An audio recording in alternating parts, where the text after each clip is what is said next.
Hello, ladies and gentlemen, my name is Mangs, and today we're going to be rating more Treehouse's students. In the previous video that I did, I rated the Black Eagle students, and today we're going to be continuing with the Blue Lions, and I know a lot of you guys have been looking forward to this one. We're going to be rating them in three categories: their character, which is basically their personality, then their design, which is how they look, and then their power level. And this one is going to be very subjective, I know, but this is just how useful I found them when I played the game. I know that it's going to vastly differ from your playthrough because there's so many ways to play this game, but at the end of the day, these are just like my opinions, man. So with that out of the way, let us start with Dimitri.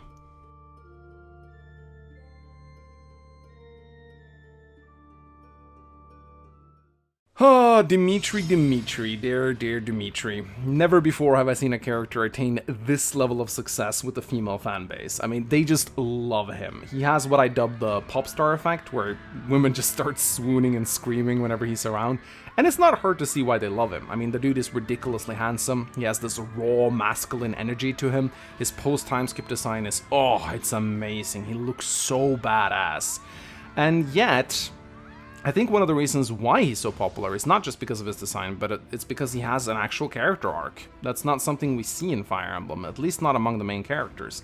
We get to see Dimitri at his lowest. We get to see him go from this kind of nice young kid to this bloodthirsty killer, and then at the end of it, he snaps out of it, much thanks to your help, and we get to take that journey with him and see him improve at the end of it. And that is pretty fantastic. I mean, I don't think it's done perfectly. I have my problems with it. I can critique it for sure. But as far as main characters go, I mean, I have to rate him 5 out of 5 stars in the terms of character, because I really think they nailed this. Sure, again, it could have been done better, but I appreciate what they tried to do with this guy. If the only thing I'd like to point out is that I really dislike how they point out immediately once you meet him that, ooh, he has a dark side to him. They kept alluding to this. This is more a criticism level towards Treehouse's writing than it is towards Dimitri, but I personally think that his change would have been a lot more shocking if they didn't telegraph it. But again, this is something that Treehouse's tends to do a lot with its writing, and that it's not fair to penalize Dimitri for this, but I think it could have been done better. But still, 5 out of 5 stars, really love this guy. In terms of his design, yeah, I mean, come on, I just spent a lot of time talking about how ridiculously handsome he is and how great he looks, and it's a clear 5 out of 5 stars in this department as well.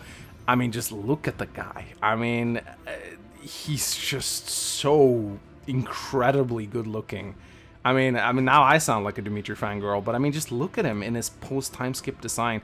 You know, he stands there with his giant halberd, his coat, his armor, his long hair. I mean, this is a character you remember. This is a character that stands out. As far as design goes, I don't think they could have done a better job in making a cool main character. Like, he's just amazing.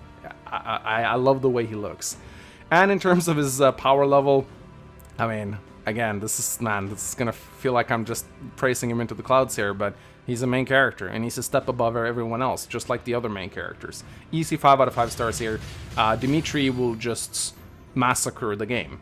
I mean, his growth rates are way higher than any of the other students from the Blue Lions. His bases are higher. He'll just run around killing everything. Once he gets his legendary weapon, post-time skip, he just goes around literally one-shotting things. I mean, there's several videos of Dimitri doing like 999 damage on a critical hit, because he's just designed to be a unit that just deletes other units. So yeah, they pretty much created the perfect unit here, I think. He looks great, he has a great character arc, and he's a good unit. As far as I'm concerned, they did a fantastic job here. I think out of all the characters in Treehouses, Dimitri was probably their biggest success to date. And then we come to Dimitri's retainer, Dedue. Dedue. We had a lot of fun with this guy's name early on, I remember. It was quite fun to meme on this guy. But what do I think about Dedue after all this time? I have mixed feelings on Dedue. So, on one end, I really like him, and I think his supports are really wholesome, and I think that many of his interactions are pretty cute, and there's some really great memes with Dedue, you know, his smile and stuff like that. You know, he has a very precious smile. But I will say that as far as his character goes, he didn't really grab me by the balls. If is that an expression I can use in this regard? Like, grab me by the balls. Grab me by the balls. Forgive me, guys. I'm not very good at this. So he's the perfect example of a character that I really like and that I think is really wholesome, but I don't think he's very exciting. You know, whenever he was on screen, whenever I saw his supports, whenever I saw his interactions, he was kind of boring at the same time that I really liked him. How do you review a character like that? A boring character that you like? I mean, a character doesn't necessarily have to be exciting. A character doesn't necessarily have to, you know, grab you by the balls, as I like to say. But at the same time, I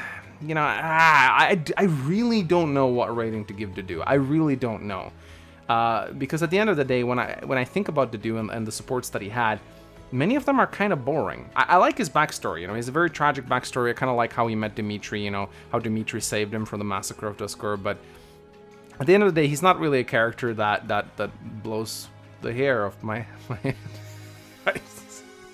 I should probably stop this now. 3 out of 5 stars. Let's move on to design.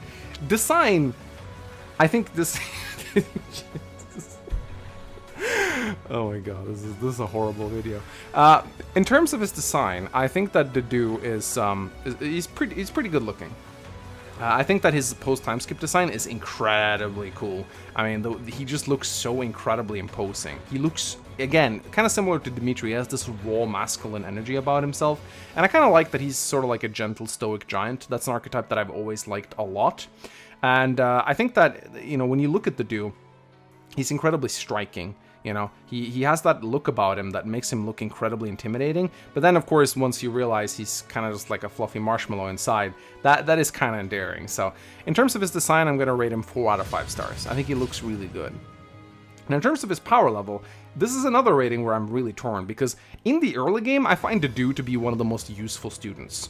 Like, his personal skill, where he waits and gets 4 extra defense, is so good. I mean...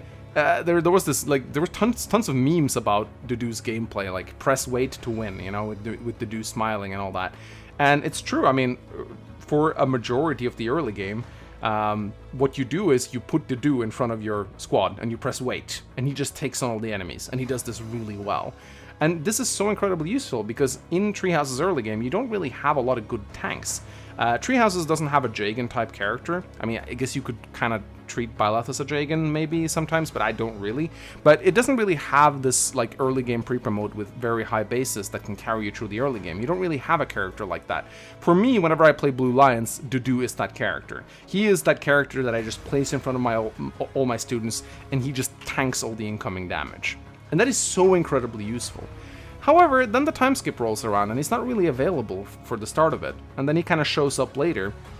And once you get him back, he is no longer useful. Like, every single time I get to the point where Dedue rejoins, I find that he has fallen off immensely. I think it's because at that point, you don't really have the need of a super tank anymore. And if you do, you've probably trained another student up at this point to become your new tank. And you don't really need Dedue to fill that role anymore. But for me, whenever I got to the point where Dedue rejoins, I just find that he gets doubled a lot because he's not very fast. And he just becomes incredibly hard to use him. But his early game utility is fantastic. If that was what he was going to be like for the entire game, I probably would have rated him 5 stars. But I still think that early game utility should be taken into account, so I'm going to rate him 4 out of 5 stars because he's incredibly useful, even though he does fall off a lot after the time skip. But yeah, I don't think it's fair to pull his rating down to 3 stars just because he isn't consistently good throughout the entire game. Being good for the start of the game is incredibly useful. And up next, we have Felix Fraldarius. Oh, what a cool name that is. Felix Fraldarius. Just listen to that. I mean, his noble surname suits him so well. Felix, the Edgelord. And what an Edgelord he is. He's the edgiest of Edgelords. He is like if Kellic from The Last Promise made it into Tree Houses, you know, that level of edge. And oh boy, I am not a big fan of Edgelords. I've always hated Edgelord characters. Never liked them. Whenever they're on screen, I just start puking. I hate the Edgelord archetype. I think they are incredibly unlikable, and I'm not a big fan of them. It takes a lot for me to like an Edgelord. And Felix, you know, he had a rough start. we had a very rough start, Felix and I. You know, when I first encountered him, when I saw his supports, when I saw his interactions, how he kept insulting everyone around him, I was like, oh my god, not a character like this. He's just rude to everyone and he just wants to be alone and train. How can anyone like this character? Bleh, you know? But then two things happened. Two things that made me slightly warm up towards Felix. His supports with Anette and his interactions with Anette, and his supports with Dorothea. It's very cute how Felix likes girls that sings, because I can relate a little bit to that.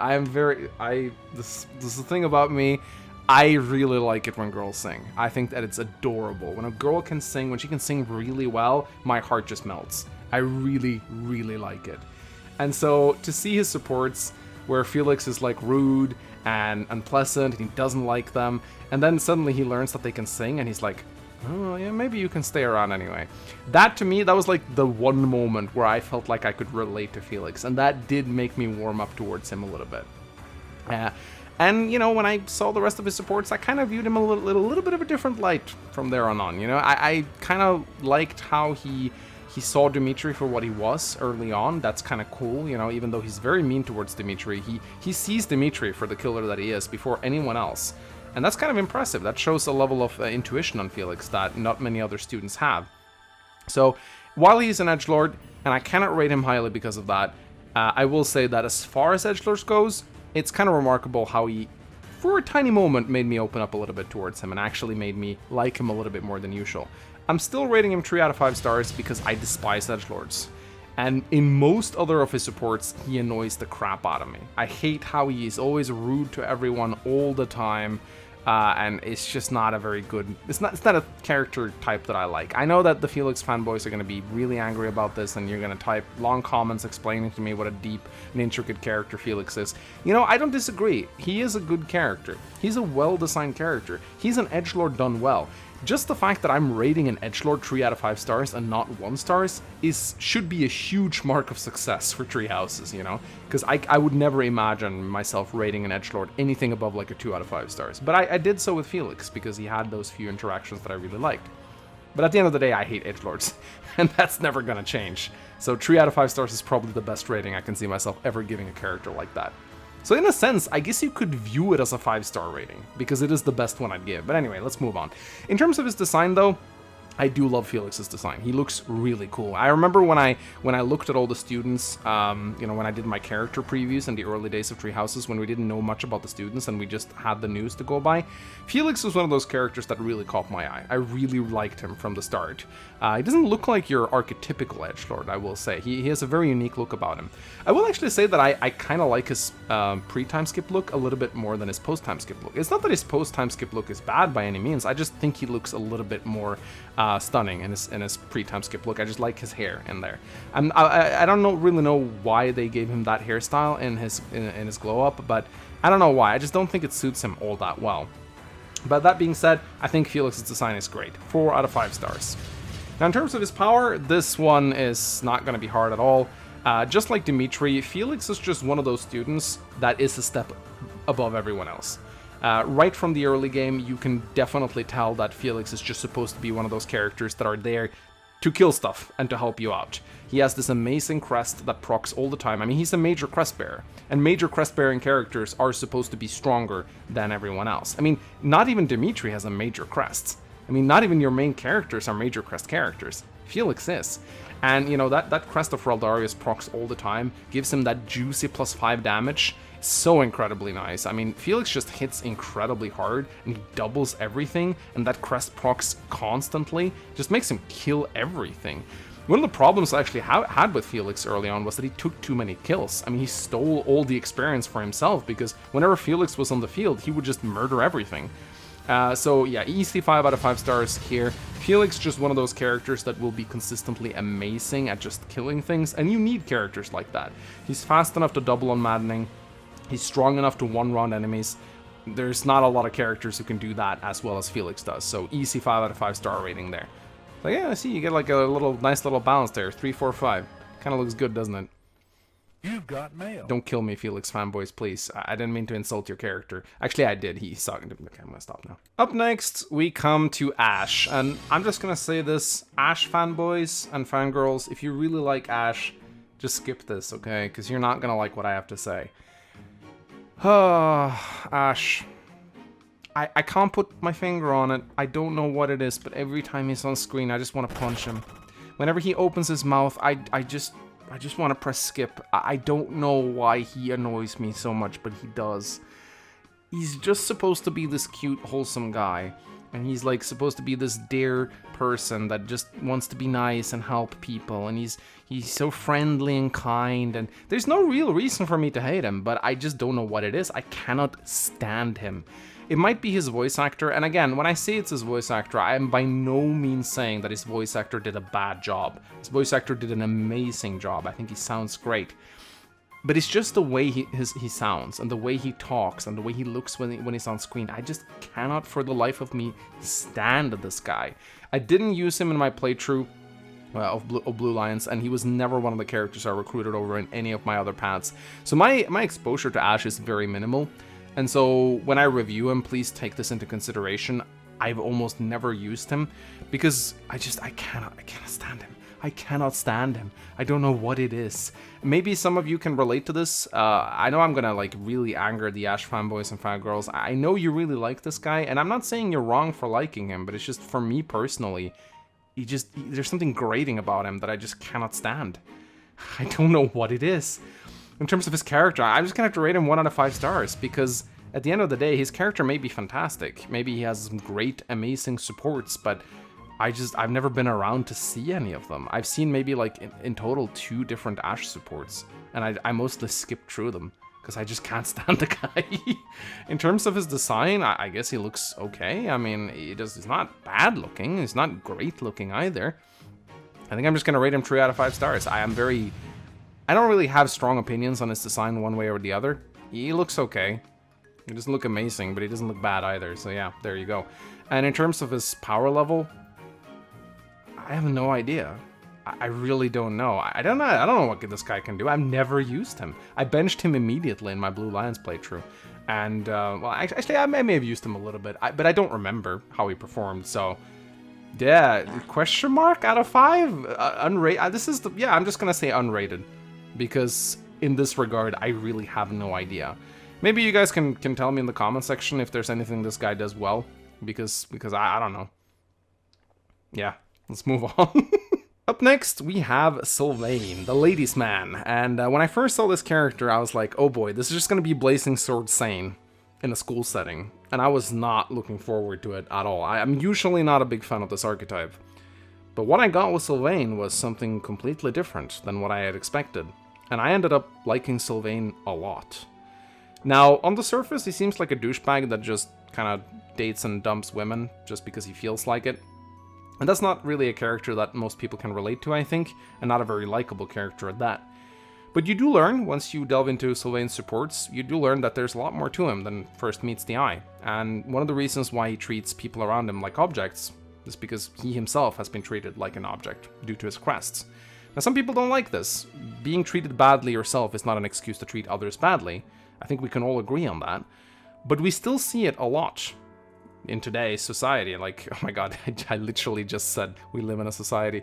But my point is, while Sylvain may not be a sympathetic character, I think he is a relatable character to a lot of people, in the fact that he has suffered hardship himself and he's projecting that hardship over on people around him. It's not admirable, it's not something we should strive to do, but it is something we see a lot in different people. People tend to repeat the cycles of abuse that they've been exposed to. And I also kind of like that Sylvain, he doesn't really care about his reputation. You know, he's in this kind of situation where he's done so much bad that everyone just keeps shit-talking him, and so he kind of stops caring about his own reputation. He doesn't care. He just does whatever he wants to because he realizes that no matter what he does, people are just going to talk behind his back. They're just going to spread gossip about him. And many of his supports revolve around this. You see, especially in his interactions with Ingrid. Ingrid really tries her best to bring out the best in Sylvain, and Sylvain is not really interested in bringing out his best because he knows that no matter what happens, people will only ever see him at his worst. And man, that hits me in a special place, man. It really does. It really, really does.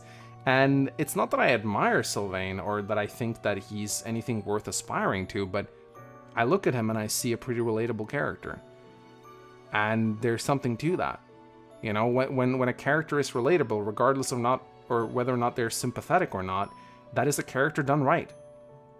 And I think if you just look at Sylvain like this shallow, stupid person, go watch his supports. Seriously, you're gonna be pretty amazed. I know I was. I've watched every single one of Sylvain's supports, and in doing so, I can definitely say I rate him a 5 out of 5 star unit in terms of his character. I think he is one of the best portrayed characters in Three Houses. I know a lot of people are going to disagree with me on this one, but just seriously, just go watch his supports. You'll see what I mean by this. In terms of his other ratings, in terms of his design, I do not like his post-time skip design. Really do not like the way the fur thing that he has on his shoulders, I don't think it looks good at all. Not a big fan. But his pre-time skip design, I love. I mean, his hair, his smile, I mean, everything about him conveys what kind of type of character he is. And I think that's important. When you design a character, you want to make sure that they look the part. You want to make sure that you look at that character and you know what they're like. I think that's kind of cool. But because he doesn't have the best post-time skip design, I'm going to only rate him 4 out of 5 stars in this area. I would have rated him 5 out of 5 if he kept his consistent good design after the time skip, but he doesn't. In terms of his utility, or his power, I should rather say, I find Sylvain to be an incredibly useful character, especially if he obtains the Lance of Ruin early on in the Blue Lines route, which you do have the ability to do that if you're willing to upset Ray a little bit, which, seriously, just do it. You lose absolutely nothing by doing it. A lot of people are a little worried, they're like, ooh, Ray disapproves, that must be bad, right? And no one cares. I think that Sylvain, you know, he's one of those characters that kind of like, he's like a mini Dimitri in a way, in that with the Lance of Ruin, he has the ability to just ride up and one-shot a unit. You know, that's kind of his thing. He's not as good as Dimitri in this regard, but he certainly has the potential to do a crazy amount of damage. You know, just the fact that he can use that Lance, and even if he can't use it, I still think he's a fantastic unit. 4 out of 5 stars, really, really solid unit. I like Sylvain a lot. And then we arrive at Mercedes. I do think that her name is actually pronounced Mercedes. I think Dimitri even says it at some point during the game, but I'm gonna say Mercedes because that's just how I'm used to saying the name. Now, when I look at Mercedes, I'm like, this should be my favorite character in Three Houses. She is kind of similar to Louise in her design. She has the same hairstyle, or roughly around the same hairstyle. She's very feminine looking.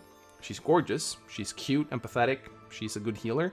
I mean, by all means, I should love this character a lot more than I do. But for some reason, I don't.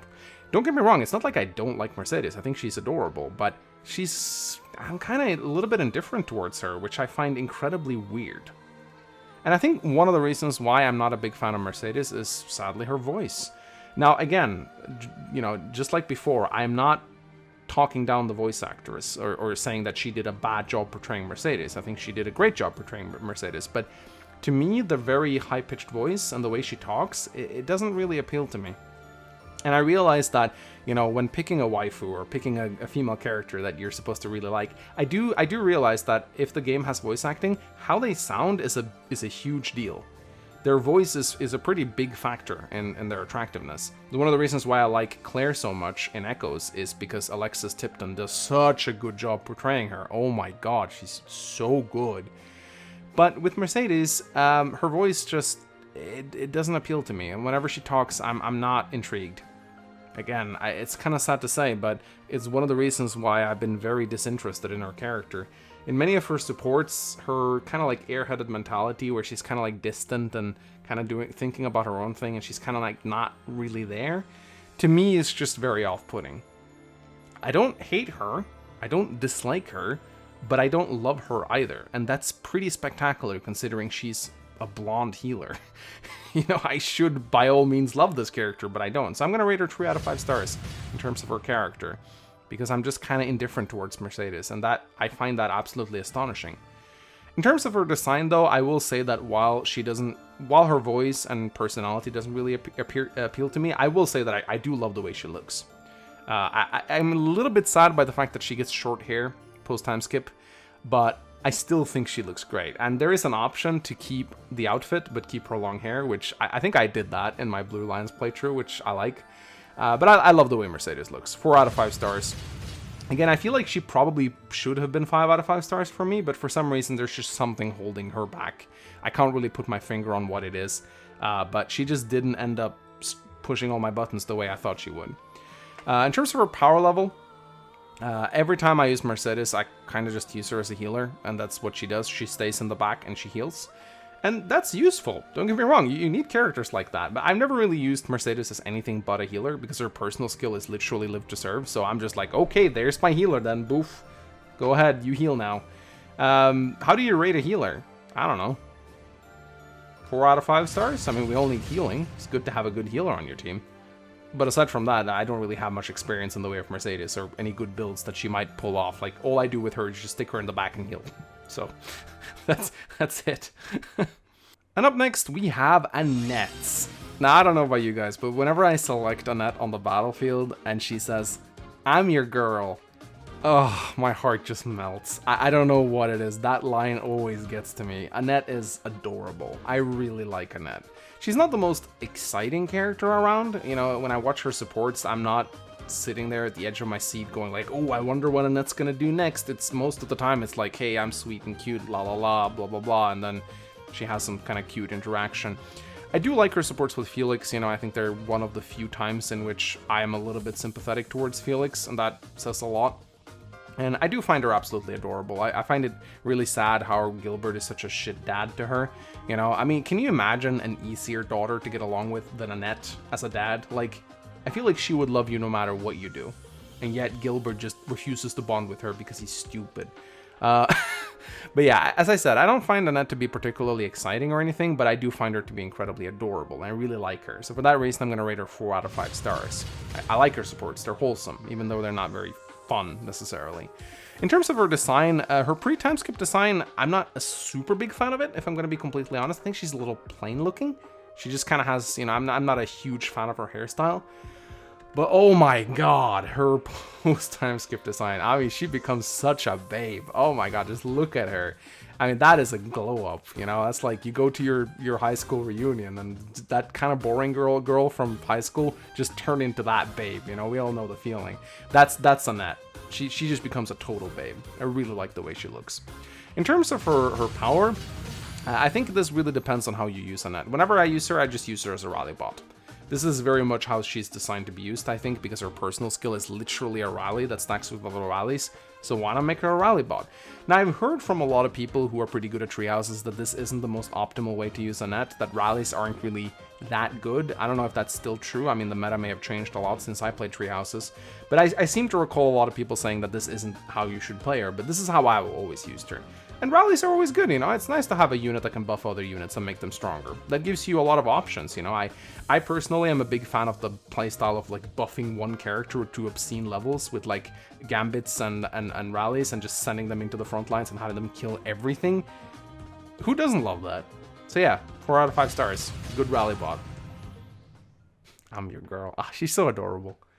And last, but certainly not least, we have Ingrid, and sadly this character has just become synonymous with people making fun of the way I say the name. So I'm just gonna say it one more time. I know you guys are not gonna stop. You guys are not gonna stop. You're never gonna let this go. But just in case you might be new, maybe this is the first time you're watching, and you're actually legitimately wondering why I'm saying Ingrid instead of Ingrid. Ingrid is a Norwegian name.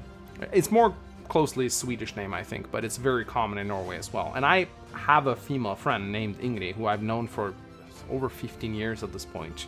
So for me, it's just very natural to say Ingrid whenever I see her, even though I know you Americans and everyone else says Ingrid.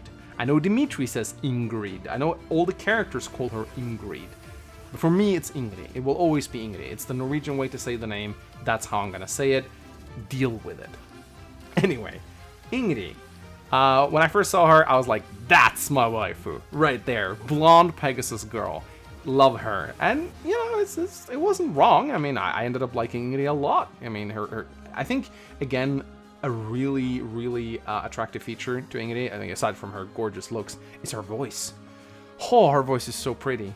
every time she speaks, I'm just enamored by how she sounds. Her voice is perfect. Her voice actor did such a good job. At first I say Ingrid and I say job instead of job. Man, I'm turning Swedish. Her voice actress did such a good job portraying her character. She is probably the most attractive voice in Tree Houses, aside from Constance. Maybe. We'll see. I might have to think a little bit more on that. But yeah, her voice is amazing. I really like her supports as well. You know, she's a pretty sympathetic character.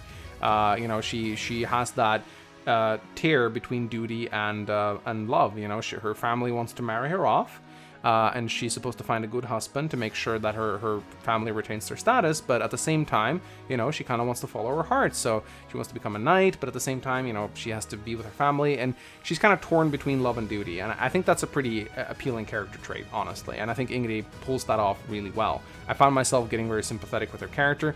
I love how she's like a big sister to Sylvain and Felix. That is absolutely so amazing. I love that little trio, the three of them together. They're probably like my favorite gang in Tree Houses, like my favorite friend gang. And seeing her like run after Felix and Sylvain and like trying to make sure that they don't end up in trouble and making sure that they're taken care of. She's like she's such a mom. I love it. It's so adorable. I really like Ingrid. 5 out of 5 stars. One of my favorite female characters in the game, honestly. For some reason, I read that she was going to be like very fond of food, but I don't know if this was a character trait that really caught on as much as I thought it was. Raphael kind of ended up being the food guy, but when I read her bio, it was like, this woman really loves food. Am I wrong, or did this trait never really manifest with Ingrid? I haven't watched every single one of her supports, so maybe it did, but I seem to remember that this was going to be like one of her key defining traits, that she loved eating food, but maybe that was just a mistranslation. I'm not sure. Kind of unrelated, but I just wanted to bring it up. Design, I mean, come on. 5 out of 5 stars. Look at her. Just look at her. She's gorgeous. Both pre-time skip and post-time skip. I actually like her pre-time skip look a little bit more than her post-time skip design for obvious reasons, but it's not like it drags down the overall rating. I mean, she's gorgeous. Just look at her. Bests, I mean, she doesn't quite measure up to Claire, but Claire is like, she's on a special pedestal in terms of attractiveness when it comes to blonde Pegasus girls, but Ingrid is pretty close. You know, really gorgeous. Her eyes are incredibly pretty. I really like the way she looks at you in her in the portrait of her pre-time skip designer. She's a really striking pose, really pretty, and her hair is also absolutely gorgeous. In terms of her power level, I always found Ingrid to be incredibly useful, whether you make her a Pegasus or a Cavalier or anything else. I think she also becomes a pretty decent bishop, if I remember correctly. But one of the things I really enjoy about Ingrid is that she's one of those characters that are fast enough to double on maddening. And there are very few characters like that. She is just blazing fast. Most characters on hard mode will be able to double just fine unless they go up against Pegasus Knights and Swordmasters. But on maddening mode, it's really just like 80% of your characters will get doubled, and then you have like 10% of the remaining characters, they will maybe not get doubled, but they won't double, and then you have the last 10% of characters who are actually fast enough to double on maddening, just naturally, without like using some combat art that doubles or anything like that. Ingrid definitely falls into that category. She is lightning fast, and it's very nice to have a couple of characters that are lightning fast. Being able to double on maddening is very rare, but Ingrid can pull that off, and that is definitely good in my book. I don't think she's a 5 out of 5 star unit in terms of combat. She's not up there with units like Dimitri or Felix, but she's very close. I'm gonna rate her 4 out of 5 stars. If I could, I'd be like 4.5 stars, but I have never done that before. I'm not gonna start doing it now. But Ingrid is great. I love her. Alright, ladies and gentlemen, that's me reviewing the entire cast of the Blue Lion's House. Boy, I feel like this might be one of the more controversial videos I make on this channel. Don't hesitate to tell me what you think. Oh my god, be nice, seriously. I feel like I'm gonna piss off a lot of people in this video. But hey, that's what's fun, right? Anyway, guys, let me know what you thought about my ratings in the comment section below. Let me know your ratings. Do you think I was completely wrong about something? You know, just let me know. I don't mind getting corrected. Keep in mind, I haven't played Tree Houses in a pretty long while, so things may have changed since I was doing it, so Anyway, ladies and gentlemen, hope you guys enjoyed this video. Alternatively, maybe you didn't enjoy this video, but let me know about it either way. Like, comment, subscribe, all that good stuff. I'll be back soon with the final video, which will be me reviewing the cast of the Golden Deers. Maybe I'll even make a fourth video where I review the teachers. Could do that. If you guys are interested, let me know. Anyway, my name is Felix. I'll see you guys later. Bye-bye.